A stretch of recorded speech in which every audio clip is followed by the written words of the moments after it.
शिव महापुराण में भगवान संदेश देना चाहते हैं कि मैं ज्योतिर्मय हूँ, मैं तीनों गुणों से परे हूँ, मैं अनादि हूँ, मैं अनंत हूँ और तुम सभी मेरी संतान हो।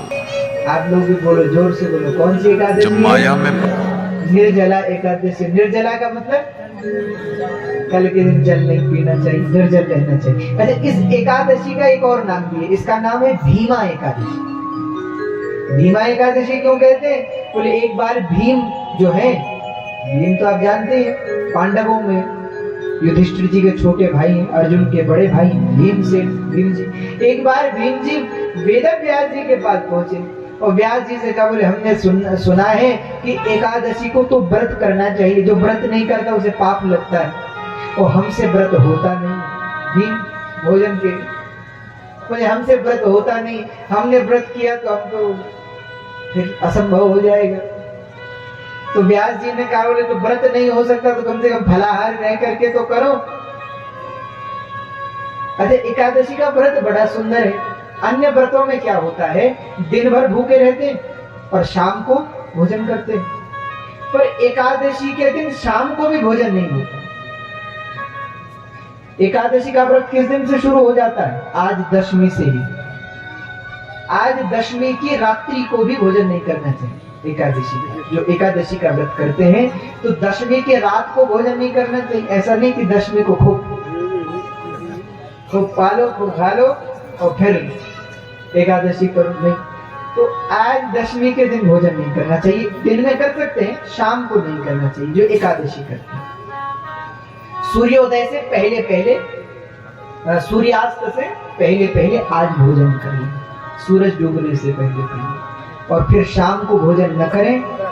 सत्य शौच आदि नियमों का पालन करें और एकादशी को व्रत करें कल पूरे दिन भर, और रात में भी भूखे रहें। एकादशी को रात में भी भोजन नहीं होता और रात में सोना भी नहीं चाहिए, रात में जागरण करना चाहिए, ऐसा कहते हैं। बहुत कठिन व्रत है, सरल व्रत नहीं है। तो एकादशी को पूरे दिन भर और रात्रि भर भोजन नहीं किया जाता। द्वादशी को फिर पूजा करके, सेवा करके फिर भोजन करना चाहिए। ये व्रत है एकादशी। वो कहते हैं जो व्यक्ति एकादशी का व्रत करता है उसे कोई अन्य व्रत करने की आवश्यकता ही नहीं है। तो हर 15 दिन में एकादशी का व्रत आता है। और कल जो व्रत है, तो भीम जो है वो पहुंचे व्यास जी के पास। उन्होंने कहा कि हमसे व्रत होता नहीं है, तो बोले फलाहार करो। बोले फलाहार तो रहे, पर इतना फलाहार मिलेगा कहाँ जिससे हमारा पेट भर सके, तो क्या करें? तो व्यास जी ने कहा, बोले अगर अत्यंत अति स्थिति हो तो एकादशी को चावल नहीं खाना चाहिए।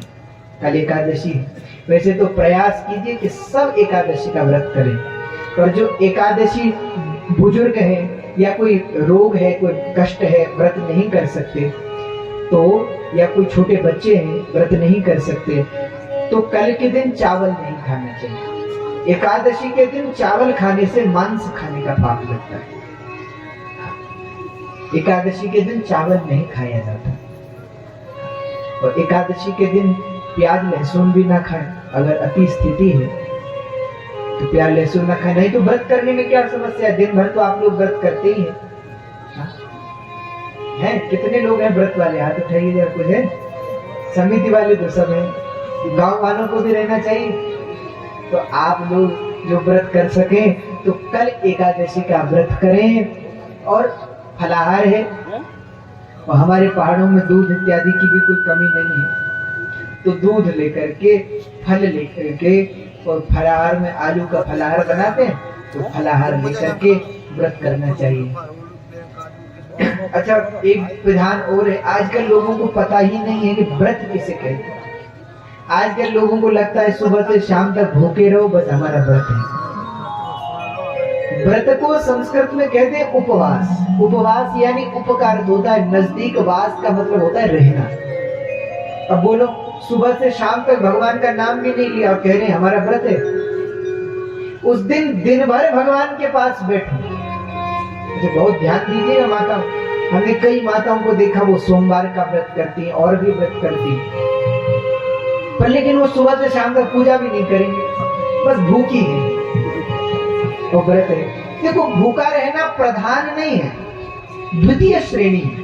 व्रत में भूखा क्यों रहा जाता है कि हम जब भगवान के पास बैठे तो निद्रा ना आए, आलस्य ना आए, प्रमाद ना आए, इसलिए भूखा रह जाता है कि हम भगवान के पास ज्यादा से ज्यादा समय बिता सके। तो उस दिन भगवान के पास बैठना चाहिए, तो भगवान के पास बैठकर भगवान का भजन करना चाहिए, पाठ करने चाहिए, जाप करना चाहिए। कुछ ना हो तो नमः शिवाय जपो, शिव शिव जपो, द्वादशाक्षर मंत्र जपो, पंचाक्षरी जपो, षडाक्षरी जपो, अष्टाक्षरी जपो, पर मंत्र जाप करना चाहिए। तो भीम ने कहा बोले हमसे महाराज व्रत तो होता नहीं, कुछ ऐसा उपाय बताइए कि व्रत ना करके भी कुछ फल मिल जाए। तो इतना सुनते ही व्यास जी ने कहा बोले एकादशी के दिन चावल मत खाना, और बोले वर्ष भर में पूरे साल में एक एकादशी आती है, उसको कहते निर्जला एकादशी, जो कल है। उस एकादशी को कर लेना तो तुम्हें सब एकादशियों का फल मिल जाएगा। साल भर में लगभग 24 एकादशी होती है और अधिक मास में 26 होती है। तो बोले जो निर्जला एकादशी कर लेगा उसे संपूर्ण एकादशियों का आधा फल प्राप्त हो जाएगा। और निर्जला एकादशी कैसे करनी चाहिए? बोले उस दिन न तो जल पीना चाहिए न भोजन करना चाहिए, बिल्कुल निराहार और निर्जला, ऐसा व्रत है। तो भैया निर्जला रहना तो थोड़ा असंभव पड़ता है। हम भी प्रयास करते हैं, जब घर में रहते कोई कथा में हो तो का है, अब कैसे हो निर्जला। किंतु व्रत का प्रथम उद्देश्य है भगवान का स्मरण। तो कल अत्यंत सुंदर दिन है, कल है निर्जला एकादशी, भीमा एकादशी। तो कल प्रयास करें कि निर्जल ना भी हो सके तो निराहार रहकर फलाहार करके एकादशी का व्रत करें, और चावल अपने घर में न बनाएं।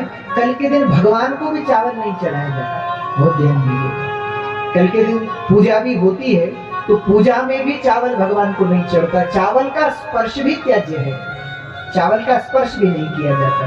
तो कल के दिन तिल के द्वारा भगवान की पूजा होती है। जैसे हम लोग पूजन में चावल चढ़ाते हैं, अक्षत चढ़ाते हैं, उसकी जगह तिल भगवान को चढ़ता है।